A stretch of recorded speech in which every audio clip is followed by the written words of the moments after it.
ನಮಸ್ಕಾರ. ರಿವ್ಯೂ ಚಾನಲ್ಗೆ ಸ್ವಾಗತ. ನಾನು ಸೌಖ್ಯ ಗಾಂವ್ಕರ್. ಇದು ಅತ್ಯಂತ ಸುಭದ್ರ ಅಂತ ಅನಿಸ್ತಾ ಇರೋ ಕಾಂಗ್ರೆಸ್ ಸರ್ಕಾರದ ಬುಡವನ್ನು ಶೇಕ್ ಮಾಡೋ ಸುದ್ದಿ ಬೆಳಗಾವಿಯಿಂದ ಸಿಡಿದಿರುವ ಅತಿ ದೊಡ್ಡ ಬಾಂಬ್ ಏನದು? ಹಾಗಾದರೆ ಸದ್ಯ ರಾಜಕೀಯ ಬಣ ಬಡಿದಾಟ ಆಗ್ತಿದೆ. ಮೂಡ ಟೆನ್ಷನ್ ಸಿದ್ದರಾಮಯ್ಯನವ್ರಿಗೆ ಮತ್ತಷ್ಟು ಜಾಸ್ತಿ ಆಗುವ ಲಕ್ಷಣ.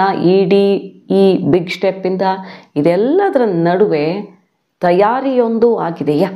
ಅದು ಈ ಕ್ಷಣಕ್ಕೆ ಈ ದಿನವೇ ಆಗಿಬಿಡುತ್ತೆ ಅಂತಲ್ಲ, ಭರ್ಜರಿ ಸ್ಕೆಚ್ ಒಂದು ರೆಡಿಯಾಗಿದೆ ಅನ್ನೋದರ ಸುಳಿವು ಈಗ ಸಿಗ್ತಿದೆ. ಬೆಳಗಾವಿ ಕಿಡಿ ಹೊತ್ತುಕೊಂಡು ಹೈಕಮಾಂಡೇ ಈಗ ಸಮಾಧಾನ ಮಾಡೋದಕ್ಕೆ ಬೆಳಗಾವಿಗೆ ಓಡೋಡಿ ಬರಬೇಕಾಯಿತು. ಇದನ್ನು ಮೀರಿ ನೀವು ಮಾತಾಡಿದರೆ ತಲೆದಂಡ ಫಿಕ್ಸ್ ಅನ್ನುವ ಮೆಸೇಜ್ ಕೂಡ ಕೊಟ್ಟಿದ್ದಾಗಿದೆ. ಇದರ ನಡುವೆ ಏನದು? ಹಾಗಾದರೆ ಸೀಕ್ರೆಟ್ ಮಾಹಿತಿ ಮುಂದೆ ಇಡ್ತಾ ಇದ್ದೀವಿ. ಮಿಸ್ ಮಾಡಿದ್ರೆ ನಮ್ಮ ಚಾನಲ್ನ ಸಬ್ಸ್ಕ್ರೈಬ್ ಮಾಡಿ, ನಿಮ್ಮ ಅಭಿಪ್ರಾಯ ಕಮೆಂಟ್ ಮಾಡಿ ತಿಳಿಸಿ. ವೀಕ್ಷಕರೇ, ಕಾರ್ಯಕ್ರಮದ ನೆಪದಲ್ಲಿ, ಸಮಾವೇಶದ ತಯಾರಿ ನೆಪದಲ್ಲಿ ಸುರ್ಜೇವಾಲಾ ಅವರು ಓಡೋಡಿ ಬಂದು ಸತೀಶ್ ಜಾರಕಿಹೊಳಿ ಅವ್ರನ್ನ ಖುದ್ದಾಗಿ ಬಂದು ಮಾತಾಡಿಸಿದ್ದು ಯಾಕೆ ಅನ್ನೋದು ಎಲ್ರಿಗೂ ಗೊತ್ತಿರೋದೆ. ಯಾಕಂದರೆ ಸರ್ಕಾರವನ್ನೇ ಉರುಳಿಸುವಷ್ಟು ದೊಡ್ಡ ಶಕ್ತಿಯೊಂದಿಗೆ ರೆಡಿಯಾಗಿದ್ದಾರೆ ಸಾಹುಕಾರ ಅನ್ನೋ ಮೆಸೇಜು ಡೆಲ್ಲಿ ತಲುಪಿದೆ. ಹೆಚ್ಚು ಕಡಿಮೆ ಆದರೆ ಏನಾಗಬಹುದು ಅಂತ. ಹಾಗಂತ ಡಿ ಕೆ ಶಿವಕುಮಾರ್ ಅವರು ತನ್ನ ಪಟ್ಟು ಸಡಿಲಿಸೋದಕ್ಕೂ ರೆಡಿ ಇಲ್ಲ. ಹೈಕಮಾಂಡ್ಗೆ ತಲೆನೋವು ಸಹಜವಾಗಿ ಎಲ್ಲ ರಾಜ್ಯಗಳಲ್ಲೂ ಇದ್ದದ್ದೇ ಇದು ಪರಿಸ್ಥಿತಿ. ಈಗ ಬೆಳಗಾವಿ ಕಿಚ್ಚು ಏನು ಬೇಕಾದರೂ ಮಾಡಬಹುದು ಅಂತ ಗೊತ್ತಾದ ಮೇಲೆ ಬಂದು ಸಮಾಧಾನ ಮಾಡಿದ್ದಾರೆ. ಇದನ್ನೂ ಮೀರಿ ನೀವು ಮಾತಾಡಿದರೆ ಯಾರಾದರೂ ಮಾತಾಡಿದ್ರೆ ಆ್ಯಕ್ಷನ್ ಗ್ಯಾರಂಟಿ. ಖರ್ಗೆ ಅವರು ಬಾಯಿ ಮುಚ್ಕೊಂಡಿರಿ ಅಂತ ಹೇಳಿದ್ಮೇಲೂ ಮಾತಾಡಿದ್ರೆ ಆ್ಯಕ್ಷನ್ ಗ್ಯಾರಂಟಿ ಅನ್ನೋ ಕಟ್ಟುನಿಟ್ಟಿನ ಆದೇಶ ಬಂದಿದೆ. ಈ ಹೊತ್ತಲ್ಲಿ ಸಿಡಿದಿರೋ ಸುದ್ದಿ ನೋಡಿ. ಏನದು? ಹಾಗಾದರೆ ಸತೀಶ್ ಜಾರಕಿಹೊಳಿ ಅವ್ರಿಗೆ ಸಂಬಂಧಪಟ್ಟಂತೆ ಇತ್ತೀಚೆಗಷ್ಟೇ ದುಬೈಗೆ ಹೋಗ್ತಾರಾ, 20 ಜನ ಶಾಸಕರು ಅವ್ರ ಆಪ್ತರೆಲ್ಲ ಹೇಳ್ಕೊಳ್ತಿದ್ದಾರಲ್ಲ, ಅದು ಒಂದು ಕಡೆ. ಮೊನ್ನೆ 36 ಶಾಸಕರು ಒಟ್ಟಿಗೆ ಡಿನ್ನರ್ ಮೀಟಿಂಗಿಗೆ ಸೇರಿದ್ದು ಒಂದು ಕಡೆ. ಹಲವು ಬಾರಿ ಬೆಳಗಾವಿಯಲ್ಲಿ ಜಾರಕಿಹೊಳಿ ಅವರು ನಿವಾಸದಲ್ಲಿ ಮೀಟಿಂಗ್ 20-25 ಶಾಸಕರು ಮಿನಿಮಮ್ ಸೇರಿಸ್ಕೊಂಡು ಮೀಟಿಂಗ್ ಮಾಡಿ ಆಗಾಗ ಮೆಸೇಜ್ ಕೊಟ್ಟಿದ್ದಾರಲ್ಲ, ತನ್ನ ಜೊತೆ ಎಷ್ಟು ಶಾಸಕರಿದ್ದಾರೆ ಅಂತ. ಮೊನ್ನೆ ಅಷ್ಟೇ ಏನಂದ್ರು, KPCC ಅಧ್ಯಕ್ಷ ಸ್ಥಾನಕ್ಕೆ ನಾನು ಬರಬೇಕು ಅಂತ 50 ಶಾಸಕರ ಬೆಂಬಲ ಇದೆ ಅನ್ನೋ ಅರ್ಥದ ಮೆಸೇಜ್ ರವಾನೆ ಆಯಿತು. 50 ಶಾಸಕರು ಈ ಕ್ಷಣಕ್ಕೂ ಒತ್ತಡ ಹಾಕ್ತಿದ್ದಾರೆ ಅನ್ನುವಂಥ ಮೆಸೇಜನ್ನು ಹೈಕಮಾಂಡ್ಗೆ ತಲುಪಿಸಿದ್ರು. ಸೊ ಮಿನಿಮಮ್ 50 ಈ ಕ್ಷಣಕ್ಕೆ ರೆಡಿ ಇದ್ದಾರೆ ಅನ್ನೋದನ್ನು ಪದೇ ಪದೇ ಹೇಳ್ತಿರೋ ಹೊತ್ತಲ್ಲಿ 60 ಶಾಸಕರ ಬಿಗ್ ಬಾಂಬ್ ಬ್ಲಾಸ್ಟ್ ಆಗಿರೋದೀಗ. ಏನದು? ಹಾಗಾದರೆ ನೋಡಿ, BJPಯಲ್ಲಿ ಯತ್ನಾಳವ್ರು ಆಗಾಗ ಅವರ ಹೇಳಿಕೆಗಳು ತುಂಬ ಸೀರಿಯಸ್ ಆಗಿ ತಗೊಳ್ಬೇಕಾ ಬೇಡವಾ ಅನ್ನೋದ್ರ ಬಗ್ಗೆ ಗೊಂದಲ ಇದ್ದೇ ಇರುತ್ತೆ. ಆದರೆ ನಿನ್ನೆ ಕೊಟ್ಟಿರೋ ಹೇಳಿಕೆ ಟಿವಿಗಳೆಲ್ಲ ಎಲ್ಲ ಕಡೆ ನೀವು ಗಮನಿಸಿರ್ತೀರ. 60 ಶಾಸಕರು ಈ ಕ್ಷಣಕ್ಕೆ BJPಗೆ ಬರೋದಕ್ಕೆ ರೆಡಿ ಇದ್ದಾರೆ. ಸರ್ಕಾರ ಶೇಕ್ ಆಗೋದಕ್ಕೆ ಏನಾಗಲ್ಲ ಅಂದ್ಕೊಂಡ್ರು, ಏನೂ ಆಗೋದೇ ಇಲ್ಲ ಅಂತ ಅಂದ್ಕೊಂಡ್ರ. 60 ಜನ ಶಾಸಕರು ಈ ಕ್ಷಣಕ್ಕೆ ರೆಡಿ ಇದ್ದಾರೆ ಅನ್ನೋ ಒಂದು ಬಾಂಬ್ ಹಾಕಿದ್ರು. ಸಹಜವಾಗಿ ಇದೆಲ್ಲ ಇದ್ದಿದ್ದೆ. ಆಪರೇಷನ್ನು ಮತ್ತೊಂದು BJP ಬಳಿ ಇರೋ ಶಾಸಕರೆಷ್ಟು, ಮೈತ್ರಿ ಏನಷ್ಟು ಸ್ಟ್ರಾಂಗ್ ಆಗೂ ಇಲ್ಲ. ಈಗ JDS BJP ಮೈತ್ರಿನೂ ಅಷ್ಟಕ್ಕಷ್ಟೇ ಅನ್ನೋ ಥರ ಇದೆ. ಇದೆಲ್ಲ ಸಾಧ್ಯವಾ ಅಂತ ಅನ್ನಿಸ್ಬಹುದು ಸಹಜವಾಗಿ. ಆದರೆ ಯತ್ನಾಳವ್ರು ಅಷ್ಟೇ ಹೇಳಿಲ್ಲ, ಬೇರೆ ಒಂದು ವಿಚಾರ ಹೇಳ್ತಾರೆ.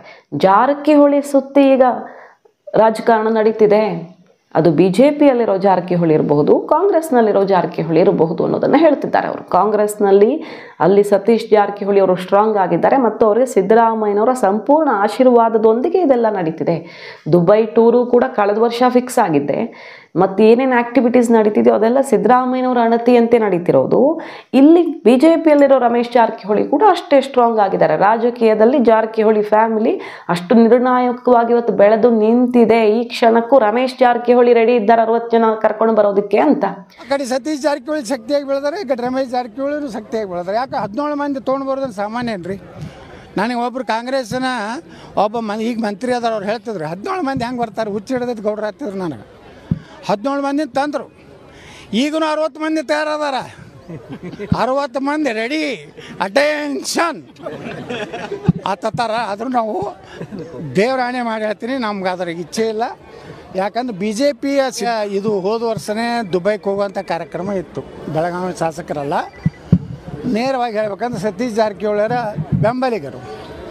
ಯಾಕಂದರೆ ಸತೀಶ್ ಜಾರಕಿಹೊಳಿಯವರು ಮತ್ತು ಸಿದ್ದರಾಮಯ್ಯ ಎಲ್ಲ ಒಂದೇ ಇದ್ದಾರೆ.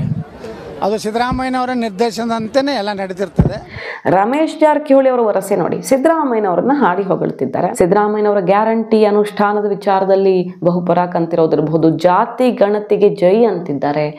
ಅಂದರೆ ಸಿದ್ದರಾಮಯ್ಯ ಟೀಮ್ನ ಬಗ್ಗೆ ಸತೀಶ್ ಜಾರಕಿಹೊಳಿ ಅವ್ರಿಗೆ ಮೊನ್ನೆ ಅಷ್ಟೇ ಮೆಚ್ಚುಗೆ ಕೊಟ್ಟು ಸತೀಶ್ ಜಾರಕಿಹೊಳಿ ಅವರು ತನ್ನನ್ನು ಹೊಗಳಿದ ಸಹೋದರನ ಬಗ್ಗೆ ಒಂದು ಸಂತೋಷದ ಮಾತುಗಳನ್ನು ವ್ಯಕ್ತಪಡಿಸಿದ್ದು ನೋಡಿದ್ದೀವಿ.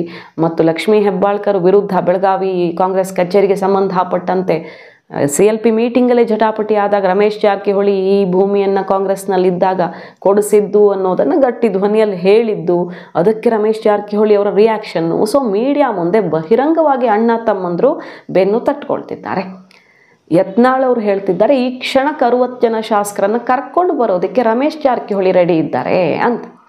ಸೊ ಇದು ಒಂದು ರೀತಿಯಲ್ಲಿ ಎರಡೂ ಕಡೆ ಮೆಸೇಜು. BJPಯ ನಾಯಕತ್ವಕ್ಕೂ ಮೆಸೇಜು, ನಮ್ಮ ಬಳಿ ಒಂದು ಸರ್ಕಾರ ರಚನೆ ಮಾಡುವಷ್ಟು ತಾಕತ್ತಿದೆ, ಈಗ ಬೇರೆ ಕಡೆಯಿಂದ ತಯಾರಿ ಆಗಿದೆ ಅನ್ನುವಂಥ ಮೆಸೇಜು ಯತ್ನಾಳ್ ಅವ್ರು ಕೊಟ್ಟಂಗಾಯ್ತು ವಿಜೇಂದ್ರ ಬಣಕ್ಕೆ.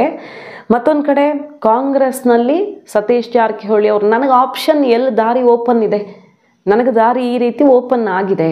ಯತ್ನಾಳ್, ರಮೇಶ್ ಜಾರಕಿಹೊಳಿ, ಸತೀಶ್ ಜಾರಕಿಹೊಳಿ ಎಲ್ಲ ಸೇರಿದರೆ ಬಹಳ ದೊಡ್ಡ ಮಟ್ಟದಲ್ಲಿ ಒಂದು ಶಕ್ತಿ ಆಗುತ್ತೆ ಅನ್ನುವ ಮೆಸೇಜನ್ನು ಎರಡೂ ಕಡೆ ರವಾನಿಸುವ ಪ್ರಯತ್ನ ಆಗಿದೆ. ಸೊ ಹೆಚ್ಚು ಕಡಿಮೆ ಆದರೆ ಹಾಗೇ ಆಗುತ್ತೆ, ಈಗಿರೋ ಪರಿಸ್ಥಿತಿ ಹೆಚ್ಚು ಆಗ್ಬೋದು ಕಡಿಮೆನೂ ಆಗ್ಬೋದು ಅನ್ನೋದನ್ನು DK ಶಿವಕುಮಾರ್ ಅವರು ಕ್ಲಿಯರ್ ಆಗೇ ಹೇಳ್ತಿದ್ದಾರೆ. ಬಾಲಕೃಷ್ಣ ಅವರು ಇಷ್ಟೆಲ್ಲ ಎಚ್ಚರಿಕೆ ಬಳಿಕ ಏನು ಸ್ಟೇಟ್ಮೆಂಟ್ ಕೊಟ್ಟರು, KPCC ಅಧ್ಯಕ್ಷರು ಬದಲಾಗ್ತಾರೆ ಯಾವಾಗ ಅಂದರೆ DCM ಆಗಿರುವ DK ಅವರು CM ಆದಾಗ ಸಹಜವಾಗಿ ಆ ಕುರ್ಚಿ ಖಾಲಿ ಆಗುತ್ತೆ, ಅಲ್ಲಿ ಬೇರೆಯವರು ಬರ್ತಾರೆ ಅನ್ನುವ ಮೂಲಕ DKಯ ನಿರ್ಧಾರ ಈಗ ಖಚಿತವಾಗಿದೆ. ಅದು ಏನು ಬದಲಾವಣೆ ಇಲ್ಲ. DCM DK ಶಿವಕುಮಾರ್ ಅವರು CM ಆಗ ಪ್ರಮೋಟ್ ಆದಾಗ ಮಾತ್ರ KPCC ಅಧ್ಯಕ್ಷ ಕುರ್ಚಿ ಖಾಲಿ ಆಗೋದು ಅಂತ ರಿಪೀಟ್ ಮಾಡ್ತಾ ಇದ್ದೀನಿ. ಆ ಕ್ಲಿಯರ್ ಮೆಸೇಜ್ ಕೊಟ್ಟಿದ್ದಾರೆ. ಖರ್ಗೆ ಅವ್ರಿಗೆ ಕಣ್ಣು ಕಿವಿ ಬಾಯಿ ಎಲ್ಲ ಇದೆ, ಅವ್ರಿಗೆಲ್ಲ ಗೊತ್ತಿದೆ. ಆಫರ್ ಬರಬೇಕು, ನಾವಾಗೆ ಹುಡ್ಕೊಂಡು ಹೋಗೋದಲ್ಲ ಅಂತ ಹೇಳೋ ಮೂಲಕ ಹೈಕಮಾಂಡ್ ಆಶೀರ್ವಾದ ಸಿಕ್ಕಿದೆ ಅನ್ನೋ ಮೆಸೇಜನ್ನು DK ಕೊಟ್ಟಿದ್ದಾರೆ. ಈ ಹೊತ್ತಲ್ಲಿ ಸತೀಶ್ ಜಾರಕಿಹೊಳಿ ಅವ್ರಿಗಿರೋ ಆಪ್ಷನ್ ಏನು? ಯತ್ನಾಳ್ ಅವ್ರು ಏನೋ ಬಾಯಿಗೆ ಬಂದಂಗೆ ಹೇಳ್ತಾರೆ, ಇದು ಅಸಾಧ್ಯ, ಬರೀ ಕನಸು ಅಂತಾನು ಅಂದುಕೊಂಡು ಬಿಡೋದಕ್ಕಾಗಲ್ಲ. ಸತೀಶ್ ಜಾರಕಿಹೊಳಿ ಅವರು ಹಿಂದೆ ತಮ್ಮ ಇಲಾಖೆಗೆ ಸಂಬಂಧಪಟ್ಟಂತೆ ಗಡ್ಕರಿ ಅವ್ರ ಜೊತೆ ಚರ್ಚೆಗೆ ಹೋಗಿದ್ದಾಗ ಕೇಂದ್ರ ಸಚಿವರ ಜೊತೆಗೆ ರಾಜಕೀಯ ಮಾತುಕತೆ ಸಹಜವಾಗಿ ಆಗಿದೆ ಅನ್ನುವ ಮೂಲಕ BJP ಜೊತೆಗೆ ರಾಜಕೀಯ ಮಾತುಕತೆ ಆಗಿದ್ದೌದು ಅನ್ನೋದನ್ನು ಓಪನ್ ಆಗಿ ಕ್ಯಾಮ್ರಾ ಮುಂದೆ ಹೇಳೋ ಅವಶ್ಯಕತೆ ಏನಿತ್ತು ಅನ್ನೋ ಚರ್ಚೆಗೆ ಕಾರಣ ಆಗಿತ್ತು ಆ ಘಟನೆ. ಅದಾದಮೇಲೆ ಕುಮಾರಸ್ವಾಮಿ ಅವ್ರ ಜೊತೆಗೆ ಸುದೀರ್ಘವಾದ ಸೀಕ್ರೆಟ್ ಮೀಟಿಂಗ್ ನಡೆಸಿ ಬಂದಿದ್ದು, ಆ ಸೀಕ್ರೆಟ್ ಔಟ್ ಆಗಿತ್ತು. ಸೊ ಸತೀಶ್ ಜಾರಕಿಹೊಳಿ ಅವರು ಸಾಧ್ಯವಾದಾಗಲೆಲ್ಲ ನನಗೆ ಬೇರೆ ಆಪ್ಷನ್ ಇದೆ, ಕಾಯ್ತಿದೆ ಅನ್ನೋ ಮೆಸೇಜ್ ಹೈಕಮಾಂಡ್ಗೆ ಕೊಡ್ತಿದ್ದಾರೆ. ಅಲ್ಲೆಲ್ಲ ಸರಿ ಆದರೆ ಓಕೆ, ಸರಿ ಆಗದೇ ಇದ್ದರೆ ದಾರಿ ಓಪನ್ ಇದೆ ಅನ್ನೋದನ್ನು ಹೇಳ್ತಿದ್ದಾರೆ. ಈಗ ಯತ್ನಾಳ್ ಮತ್ತು ಜಾರಕಿಹೊಳಿ ಟೀಮ್ನಿಂದ ಬಿಗ್ ಟ್ರೇಲರ್ ಒಂದು ಔಟ್ ಆಗಿದೆ ಮತ್ತು ಕುತೂಹಲಕ್ಕೆ ಕಾರಣ ಆಗಿದೆ. ಸಿದ್ದರಾಮಯ್ಯನವರು ಮೂಡ ಟೆನ್ಷನ್ನಿಂದನೋ ಅಧಿಕಾರ ಹಂಚಿಕೆ ಸೂತ್ರದಿಂದನೋ ಕೆಳಗಿಳಿಯುವ ಸಂದರ್ಭ ಬಂದರೆ ಸಿದ್ದರಾಮಯ್ಯನವರು ತನ್ನ ಮುಂದೆ ಆದ ಡಿಮ್ಯಾಂಡ್ ಇಡ್ತಾರೆ, ತಮ್ಮ ಆಪ್ತರಿಗೆ ತಾನು ಹೇಳಿದಂಥ ಸ್ಥಾನಮಾನ ಅದು ಇದು ಅಂತ. ಅದಾಗದೇ ಇದ್ದರೆ ಏನಾಗಬಹುದು ಸರ್ಕಾರಕ್ಕೆ ಅನ್ನೋ ಬಿಗ್ ಹಿಂಟ್ ಈಗ ಓಪನ್ ಆಗಿರೋದು. ಮಾಹಿತಿ ನಿಮ್ಗೆ ಇಷ್ಟ ಆಗಿದ್ರೆ ಮಿಸ್ ಮಾಡಿದ್ರೆ ನಮ್ಮ ಚಾನಲ್ನ ಸಬ್ಸ್ಕ್ರೈಬ್ ಮಾಡಿ, ನಿಮ್ಮ ಅಭಿಪ್ರಾಯ ಕಮೆಂಟ್ ಮಾಡಿ ತಿಳಿಸಿ. Thank you.